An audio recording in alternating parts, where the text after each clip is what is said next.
Уснерские школьники встретились с участниками автопробега «Якутск-Нижняя Колыма». В составе команды ветераны специальной военной операции и инструкторы якутского филиала Центра «Воин», которые провели для старшеклассников урок мужества, вере отчизне и народу и мастер-класс по управлению беспилотным летательным аппаратом и тактической медицине. Понятное дело, что-то я знал из этого, так как не первый год состою на армии. Спасибо большое именно, как это правильно назвать, учителю вот именно саперного дела, который показал мне, преподаватель саперного дела, который показал мне мастер-класс. Вот это было достаточно полезно. Организационные вопросы проведения муниципального этапа военно-патриотической игры «Зорница» обсудили на совещании с участием начальника управления образования района.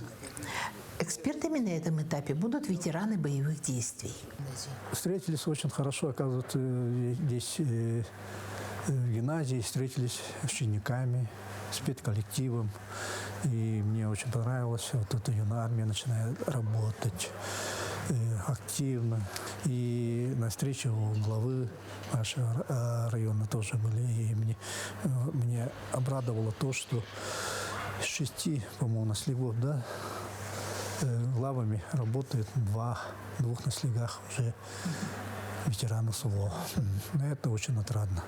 Василий Огородников родился и вырос в Уснере, работает в Магадан-Энерго. В июне 23-го ушел по контракту, недавно демобилизован. У меня на жизнь другое мировоззрение уже, совсем другое появилось как бы. Что сейчас для вас самое важное? Самое важное, чтобы был мир на земле, вот это самое важное, чтобы люди не гибли, чтобы все жили в мире, в согласии, чтобы не было войны, естественно. Вот так. И чтобы люди понимали друг друга, чтобы у нас была сплоченность.